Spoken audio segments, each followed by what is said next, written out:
Today we're going to be looking at Section 8, Business Finance. I think I did a video on some aspects of Section 8 when we looked at one of the past papers, but I don't think I did a dedicated video for Section 8, Business Finance. So that's what we're going to jump in with right now. All right, so objective number 1, identify various financial institutions. And for that one, that's a commonsensical question. That's a commonsensical topic.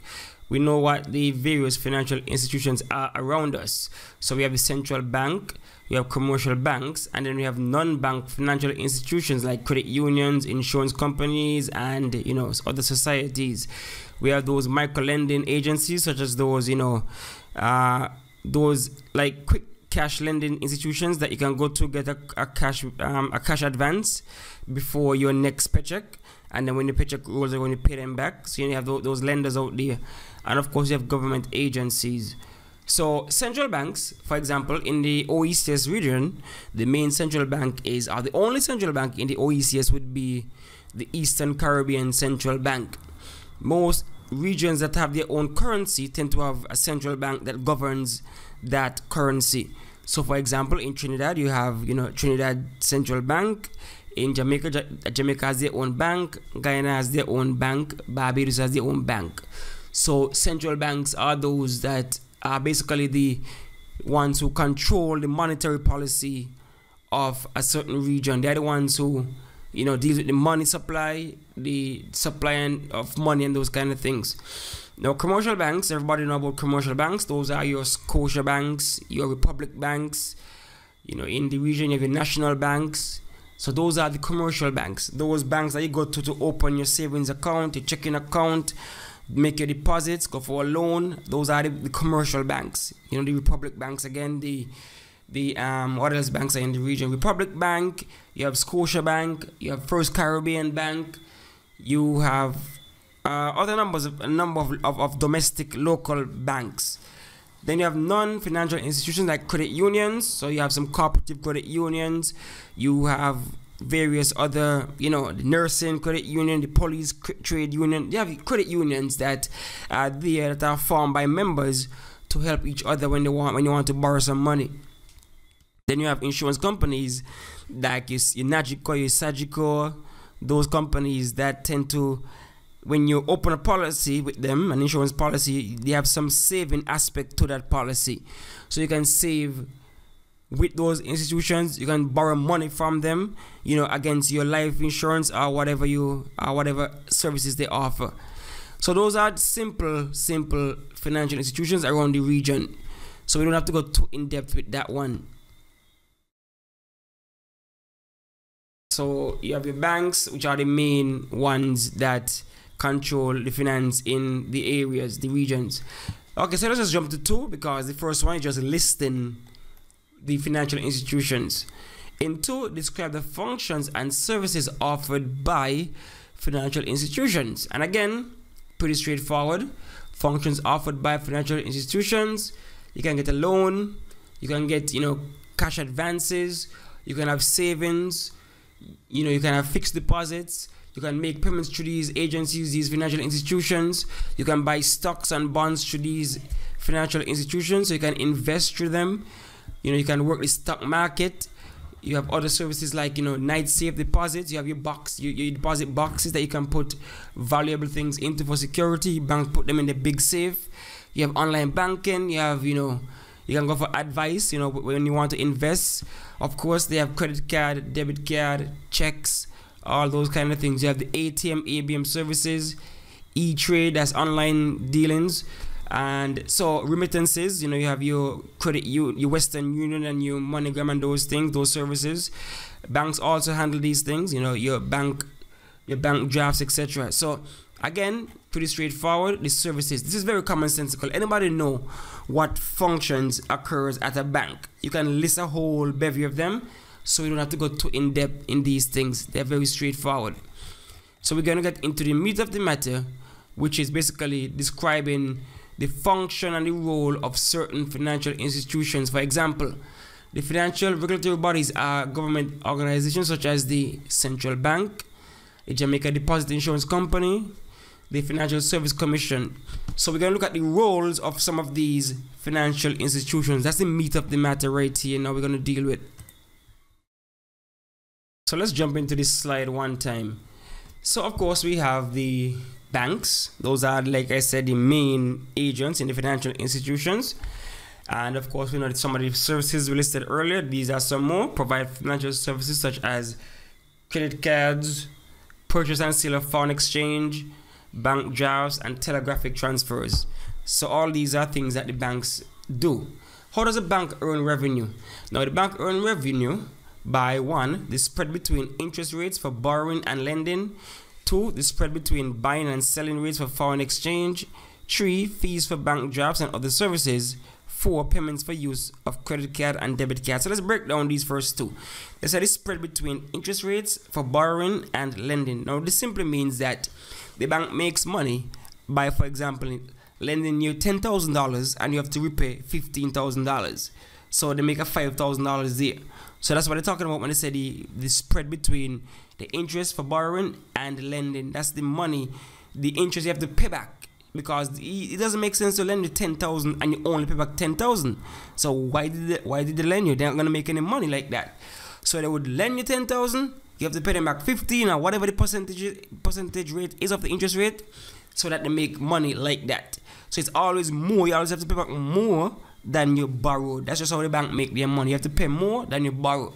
So again, the spread between buying and selling rates for foreign exchange. Again, you might get a US dollar. You might be able to buy it for a certain amount, but you can only sell it for a certain amount. Okay, so for example, in the Eastern Caribbean region, normally the US, the exchange rate is 2.71 to $1. Now that's the buying rate. Now when the bank wants to get the money from you, when they're depositing that money on the bank, now they're gonna charge you a lower rate, normally 2.65. So it's something. So the difference between what the actual value is and what they ask for is where they make their money. Because if I go to a bank to buy a US from the bank, of course I have to cough up 2.71. But if I have one US and I'm going to deposit it on the bank now, they're going to want it for 2.65, and then they are going to in turn sell it to somebody else for 2.71. So the difference between what they buy and sell, the currency, that's how they also make their money. A lot of people also invest in what we call forex, where they trade different currencies so that they can buy when they're up, and we buy when they're low and sell when the currency is gone up. You know, like the pound and the euro and those kind of things. So that's how the bank makes money with foreign exchange. And of course, the obvious one, fees for a whole bunch of things. Late fees from credit cards, fees for bank drafts, fees for a certain amount of money on your account, fees for, you know, being able to save from one account to the next. So a whole lot of fees, and you know, banks got a lot of hidden fees, some upfront fees, a lot of fees banks have, and that's how they make some of their money also. And of course, again, payments for use of the credit and debit cards. For example, if you use a bank's card overseas, you have to pay extra amount of money for the use of that card. Also, credit cards have a ton of interest. So when you use a credit card, you're actually spending more for a certain product than if you paid cash, because some credit card can be 17%, 11%, whatever, but you're gonna spend more money. You're gonna give back the bank more money than you initially paid for that product. So the interest rates on credit card is a nux in which the bank makes their money. Alright, so banks need funds to cover, of course, operating expenses such as salaries, the risk that customers will default on loan payments. Of course, you need to make provisions for what you call bad debts. You know, ain't everybody going to be able to pay off the loans that they borrow. So the banks need money for that windfall, you know, so that they can secure themselves, or else they might run into problems, bankruptcy and stuff like that. So they need to have money put aside for when people default or people refuse to pay for their loans, or they just cannot pay for their loans, they go on bankrupt or something like that. And of course, they need to have money to cover the amount of deposit that the central bank asks them to keep. Because if you're supposed to run a commercial bank, you're supposed to be able to have a certain amount of money on hand in deposit, just in case. You can't just have money going in and out just like that. You need to have a certain amount of money, and that is set by the central bank. So the central bank might tell this bank, might tell Scotiabank, okay, for you to operate, you need to maintain at least 50% deposit in your facilities. So you have to always have 50% of your total assets in deposit, in reserve, just in case, you know, something happens. So this is set by the central bank. So, but the bank needs to have, the commercial bank needs money in order to, you know, in order to meet the obligations to the central bank as to how much money they should be holding. Then of course you have to pay taxes. You're a private institution or whatever, you have to pay taxes to the government. You make corporate profits, you have to pay taxes to the government. And of course, if you're a public or private institution, you have shareholders, and you have to pay dividends annually if you make a good enough profit. So you have to pay dividends, you have to keep back money to pay dividends. Now, we went through this already, services by the commercial banks. So you can just freeze the video if you want to take down a few, but you went through this already. So let's run through it quick again. Services, checking accounts, saving accounts, fixed deposits. That's where you put a certain amount of money in the bank and you cannot touch it until, let's say, 2-3 years, and they tend to have higher interest rates than a regular savings account. So that's one way you can invest. You can put that 5,000 in a fixed deposit, and you make it a 5% interest rate per annum, and it adds up every year. And after whatever the stipulated amount of time you go for it, you're gonna have a chunk of change extra than what you initially invested. So that's what fixed deposits are all about. Then of course, services, you make payments through checks, debit cards, bank drafts, or you know, your telegraphic transfer, we call a wire transfer, and stuff like that. Then of course you have loans, mortgages, foreign exchange, as I said before, and of course your safety deposit boxes.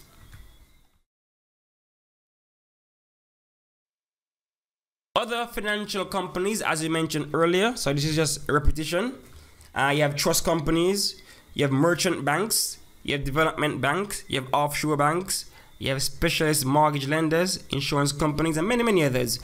Okay, so these are all other financial companies, but again, the bank is the main one that we deal with. Central banks. Now, what are central banks? As I said before, central banks are the institutions that are basically creatures of the government. They're the ones who help to maintain the money supply and control the money supply in a given economy. Let's see some of the other functions. Function of the central bank: to control the currency. We're going to run them down and then we're going to break down a few of them. So control currency, manage public debt, promotes financial stability, manages monetary policy, influence interest rates, issue treasury bills, manages foreign exchange, and holds reserves. So let's break it down. Central banks, so like Eastern Caribbean Central Bank, ECCB, Jamaica Central Bank, Trinidad Central Bank, Barbados, Guyana, all those central banks. So they have to control the currency. So the bank is in charge of controlling the EC dollar, controlling the Titi dollar, the Jamaican dollar, the Bajan dollar, whatever. So they are basically the ones who, you know, print the money, change the money, make security adjustments to the money, introduce new bills, take bills out of circulation, increase the money supply, reduce the money supply as they see fit, change, you know. So those are the jobs of the central banks in terms of controlling the currency. They're the ones who control, they mint the money, they send it out in circulation, they take it back off, they change the design, all those things. They're the ones who control the currency. They manage the public debt also. So in most of our regions, our central banks are the ones that manage the country's national debt. So the governments of the regions normally borrow and pay for their debts through the various central banks. ECCB again, Trinidad Central Bank, those things. So they are the ones who manage the government's public debt because they are the creature of the government, the central banks are. They are the creature of the government. They have authority from the government to do certain things. Most of the finance ministers tend to be the ones who, you know, oversee these things. Also, they promote financial stability. Of course, it's a bank, and they also want the economy to be stable. So they are the ones who, you know, change the interest rate accordingly. You know, if inflation is too high, you know, it might increase or decrease the interest rates based on inflation. Those kind of things. They're gonna change. They are the ones who decide whether it should be a floating or maybe a fixed exchange rate, whatever. All in the name of promoting financial stability. You don't want the currency to be hyperinflated or not worth anything. So the central bank makes sure to promote financial stability. They also manages the monetary policy, as I said earlier. Monetary policy are those policies that the government use to achieve certain economic outcomes using the money supply, the money system. So if they want to, like say for example, reduce recession, improve a recession, they might lower the interest rate so that people can borrow more, and that would spur the economy. Now, if the economy have too much things going on, they might want to pull back the economy a bit. If inflation is getting out of hand, they might say, okay, the inflation is getting too high. The price of things are going up too high. We need to pull back this. So the central bank gonna use monetary policies such as interest rates. They might be able to increase the interest rates to reduce the borrowing from the common folk. So those are the way they control the monetary supply. And of course, we said the next one is influence interest rates, and we said that before. They can influence the interest rates for the commercial banks within the economy. So that would affect how much the commercial banks can lend to customers, at what rate, and those kind of things. And that could in turn influence how much people borrow, because if the interest rate is too high, nobody gonna borrow. If it's low, people gonna borrow. When you borrow, you're gonna take that money, build a house, buy a car, spend on things to spur the economy. All right. The central bank also issues treasury bills. Those are ways that people can invest in the government. They can buy bonds in the government. The treasury bills is an investment. Some of them can extend up to 30 years. So you can buy them today. In 30 years when they mature, you get money for that. So treasury bills are ways you can invest in the government, because sometimes the government is almost guaranteed to pay back your money. So it's like an IOU from the government. Then of course they manage the foreign exchange and holds reserves. So they are the ones who manage how much foreign exchange, how much US, how much pound, how much euros are within the economy. Sometimes they can restrict how much individuals can purchase, based on the economy. For example, in the OECS, the central bank can dictate how much US a person can buy. Now in Jamaica, I was surprised to see that you can actually go to the ATM and take out foreign currency. You can take out US from the Jamaican ATM. That's a rarity in the OECS region, especially in some of the smaller islands where the banks don't allow that. They want to be the one who control the foreign exchange, because the foreign exchange in US tend to be the money of business, of global business. So you don't want to be having too little in the economy and then you cannot buy goods from suppliers overseas as a government. You want to be able to pay people you owe overseas in their currency. So that's why they want to manage the currency as much as possible. Then apart from all those financial functions, the central banks have other functions, such as holds commercial banks' reserve requirements, regulates commercial banks, operates payment systems, a lender of last resort. They also research, do data collection and analysis, financial and economic education. So let's break down these other functions. Holds commercial banks' reserve requirements. So like I said before, commercial banks are required by the central bank to hold a certain amount of money in reserve, just in case of emergency, so that they can operate smoothly. You don't want to, if a number of people come to withdraw their money, you don't want to have too little and then the bank go bankrupt and stuff like that. So you need to have a certain reserve held as a commercial bank. This is also the way in which the central bank can, influence how much the commercial bank has to lend. So you can increase the lending or decrease the lending. This can also influence the interest rate, because if the central bank say, okay, Scotia, you have to hold, let's say 50% in reserve, then they only have 50% more to use for lending and those kind of things. But if the bank reduces it and say, okay, Scotia, you're required to hold 25% in reserve, then all of a sudden Scotiabank have 75% of their monies to do whatever they want with, so they can lend more people, so reduce interest rate, those kind of things. So the commercial bank, the central bank holds commercial banks' reserve requirements. They also regulate the commercial banks, meaning they are the ones who set the rules by which the commercial banks should operate. They are the ones who basically manage or bosses the commercial banks. They are the ones who tell the commercial banks what to do, how to operate. They are the ones who are in control of the local commercial banks? The answer to is central banks. If they get out of line, the central bank can pull back their right to do business in the region. The central bank is the one who's in charge of these things. Next one, they operate payment systems. Of course, like I said before, they facilitate debt payments on behalf of the government when they're controlling the national debt. And of course, a lender of last resort. What this means is that if the central bank, the commercial banks are in trouble, they can run to the central bank to borrow some assets. But that's a last resort. When things looking frail, looking like it's gonna, it's over, bankruptcy, they can go to the central bank, and the central bank can lend them some funds to get them back on their feet, and of course later on they can repay the central bank. When they had the financial crisis in 2008, 2009, the Federal Reserve, that's the Central Bank of America, the Federal Reserve, had to bail out some of the biggest banks in America. They actually had to lend money to some of the biggest banks in America. There was also a situation where there was a bank in Antigua that was on the verge of collapse, but the central bank, the ECCB, had to come in and basically help out that bank, because had that bank collapsed, it would have weakened the currency union, the Eastern Currency Union. So they couldn't allow that to happen. So as a lender of last resort, they had to scoop in and try and save that bank.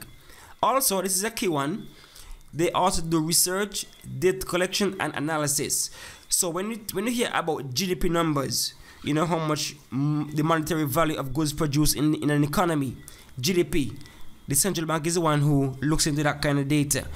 When you look at inflation numbers, if prices are rising in an economy, central bank collect that data, analyze that data, and put it out. So when you hear certain economic indicators are being thrown around, unemployment, inflation, GDP numbers, those kind of things, that's the job of the central bank. They also do data collection, and they analyze the data to know, okay, employment rate is high, employment rate is low, GDP is high, GDP is low, the economy is growing, the economy is contracting. That's the central bank right there. They also do research into a number of things. I'm pretty sure most of you would have had, when you have Financial Literacy Month, you see people coming around to your schools from the central banks. That's part of their job, part of their agenda to, educate people about the financial systems. They actually go around and educate people. I know in the OECS, they have a lot of, competitions. It's a competition, those things, They try to educate the school children, educate the wider community about financial stuff, financial information, because that's part of their mandate, part of their job to educate the citizenry. So those are some of the softer functions of the central bank. So we are going to stay here for now. I'm going to break up this section into maybe 3 videos. I don't want to have too long of a video. I'm trying to cut down the length. So we're going to stay here for now. So thanks for listening. I hope this helps you. So like, subscribe, and make sure you hit that notification bell so that you know when I drop the other video, the part 2 to business finance for principles of business. All right, so this was principles of business for CSEC section 8, business finance. So stay tuned for part 2 and or 3.